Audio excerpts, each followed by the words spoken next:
നമ്മളിൽ ഉണ്ടായി എന്നുള്ളത് മനസ്സിലാക്കണമെന്നെങ്കിലും അതിന് ഉപകരിക്കുകയും ചെയ്യുന്ന സംഗതിയിൽപ്പെട്ടതാണ് ഈ അല്ലാഹു സുബ്ഹാനഹു വ തആല ഇഷ്ടപ്പെടുന്ന സംഗതികൾക്ക് അവർ നീ മുൻഗണന കൊടുക്കേണ്ടത്. നീ ഇഷ്ടപ്പെടുന്ന സംഗതികളേക്കാൾ അല്ലാഹു ഇഷ്ടപ്പെടുന്ന സംഗതികൾക്ക് നീ മുൻഗണന കൊടുക്കണം.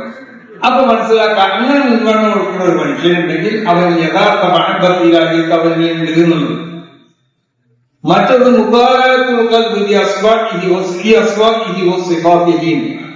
ഹൃദയം ഉണ്ടാവുക സർവസമയത്തും അള്ളാഹുവിന്റെ അസ്മാക്കളെ സംബന്ധിച്ച് അള്ളാഹുവിന്റെ സിഫാത്തുകളെ സംബന്ധിച്ച് അവൻ അതിനെ സംബന്ധിച്ച് പഠിച്ചുകൊണ്ടേയിരിക്കണം. അള്ളാഹു വാഹിദാണ്, അള്ളാഹു സുബ്ഹാനഹു വ തആല റാസിഖാണ്, അള്ളാഹു ഖാലിഖാണ്. അങ്ങനത്തെ അള്ളാഹുവിന്റെ സിഫാത്തുകളെ സംബന്ധിച്ച് ആ സിഫാത്തുകളെ പറ്റി ആലോചിക്കുക, അതിനെ സംബന്ധിച്ച് പഠനം നടത്തുക. മറ്റൊന്ന് മുശാഹദത്തു ബിദ്ദിഹി വ ഇഹ്സാനിഹി വ ആലാഇഹി, അള്ളാഹു ചെയ്തു തന്ന ഗുണങ്ങൾ, അള്ളാഹുവിന്റെ നന്മകൾ, ഇതിനെ സംബന്ധിച്ചൊക്കെ എപ്പോഴും ഉണ്ടായിക്കാണ അതിനെ മനസ്സിൽ ആലോചിച്ചുകൊണ്ട് അതിനെ സംബന്ധിച്ചുള്ളതായ ആലോചനയും അതിനെ പറ്റി മനസ്സിലാക്കുകയും ചെയ്യാം. മറ്റൊന്ന് ഇൻകിസാറുൽ ഖൽബി ബൈന യദൈഹില്ലാ, അല്ലാഹു സുബ്ഹാനഹു വ തആലയുടെ മുന്നിൽ വളരെ എല്ലാ ഒരാളില്ലാത്ത സമയം ആളുകളെ സാന്നിധ്യത്തിൽ വെച്ചുകൊണ്ടല്ല, ഒറ്റക്കായി കൊണ്ട് അല്ലാഹു സുബ്ഹാനഹു വ തആലയുടെ മുന്നിലായിക്കൊണ്ട് അവന്റെ ഹൃദയം പൊട്ടിക്കൊണ്ട് അവന്റെ വിഷയങ്ങളൊക്കെ അല്ലാഹുവിലേക്ക് അവതരിപ്പിക്കാം. ഇലാഹിയായ നിൽക്കുന്ന ചില പ്രത്യേകമാവുന്നതായ അല്ലാഹുവിന്റെ ആ പ്രത്യക്ഷപ്പെടുന്ന ചില സമയങ്ങളുണ്ടാവും. ആത്തായ സമയത്ത് എന്നൊക്കെ പറഞ്ഞിട്ടല്ലോ, രാത്രിന്റെ പൗതിന്റെ ശേഷം ഇങ്ങനത്തെ സമയങ്ങളൊക്കെ അല്ലാഹു സുബ്ഹാനഹു വ തആല പ്രത്യേകമായി കൊണ്ട് അല്ലാഹുവിന്റെ ആ നൂറ് പ്രത്യക്ഷപ്പെട്ടുകൊണ്ട് ആരാണ് ദുആ ചെയ്യുന്നത്, ആരാണ് എന്നോട് ആവശ്യപ്പെടുന്നത് എന്നൊക്കെ ആലോചിച്ച് എന്ന് നോക്കേണ്ട സന്ദർഭം ഉണ്ടാവും.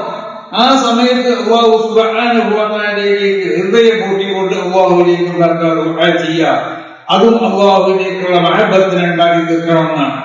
മറ്റൊന്ന് മുജാലസത്തുൽ മുഹിബ്ബീന സാദിഖീൻ, അല്ലാഹു സുബ്ഹാനഹു വ തആലയുടെ മുഹിബ്ബീങ്ങളും സാദിഖീങ്ങളുമാവുന്ന ആളുകളുള്ള ബന്ധം സ്ഥാപിക്കുക. അതാണ് ഞാൻ പറയുന്നത്, ആത്മീയമാവുന്ന വിജയത്തിന് വേണ്ടി ഏതെങ്കിലും കള്ളന്മാരായിട്ട് പോയി കൂടിയാൽ പറ്റില്ല. മുജാലസത്തുൽ മുഹിബ്ബീന സാദിഖീൻ, അല്ലാഹു സുബ്ഹാനഹു വ തആലയെ ഇഷ്ടപ്പെട്ട് അല്ലാഹുവിന്റെ യഥാർത്ഥ മഹബത്ത്, അല്ലാഹുവിനോട് മഹബത്ത് ഉണ്ട് അത് ഉറപ്പാകുന്ന ആളുകളെ നോക്കിയിട്ട്, ഈ പറയപ്പെട്ട സ്വഭാവങ്ങളൊക്കെ ഉള്ള ആളുകളെ നോക്കിയിട്ട് അങ്ങനത്തെ ആളുകളെ കൂടെയുള്ളതായ വിചാരസത്ത് അവരെ കൂടെ നമ്മൾ ഉണ്ടാക്കിക്കണം. ആ ബന്ധം നമ്മൾ ശക്തിപ്പെടുത്താൻ വേണ്ടി ശ്രമിക്കുക. മറ്റൊന്ന് മുബാഅദത്തു ബിന്നി സബബിൻ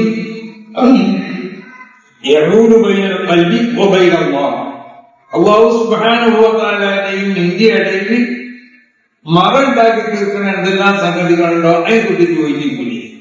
ഈ സംഗതികളൊക്കെ ഒരു മനുഷ്യനിൽ ഉണ്ടായി തീർന്നാൽ അത് കാരണമായിട്ട് പലർക്ക് മഹബത്തിലുള്ള മഹബത്തിന് അവർക്ക് ഉണ്ടാക്കി തീർക്കാൻ കഴിയും.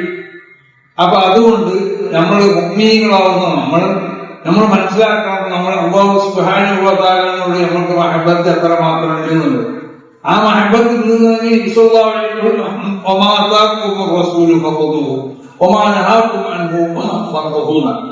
സല്ലല്ലാഹു അലൈഹി വസല്ലം തങ്ങൾ കൊണ്ടുവന്നതിനെ മുഴുവനും നമ്മൾ പിടിക്കണം. നബി നിരോധിച്ചിട്ട് നമ്മൾ എന്താക്കുമാണ്, ഒഴിഞ്ഞിക്കുമാണ്. അതാണ് നബി സല്ലല്ലാഹു അലൈഹി വസല്ലം തങ്ങളുള്ള പൂർണ്ണമായ ഇത്തിബാ എന്ന് പറഞ്ഞത്. ആ ഇത്തിബായിനെ, ആ ബിംബത്തിൽ നമ്മളിൽ ഉണ്ടായി തീർന്നാൽ നമുക്ക് ഉണ്ടാകുന്ന ഗുണം എന്താണെന്ന് ചോദിച്ചാൽ പഠിച്ചു പോകുക. അല്ലാഹു സുബ്ഹാനഹു വ തആല അല്ലാഹുവിന്റെ ഹബീബായിട്ട് അല്ലാഹു നമ്മൾ തിരഞ്ഞെടുക്കും. അല്ലാഹുവിന്റെ ഹബീബായിട്ട് അല്ലാഹു നമ്മൾ തിരഞ്ഞെടുക്കും.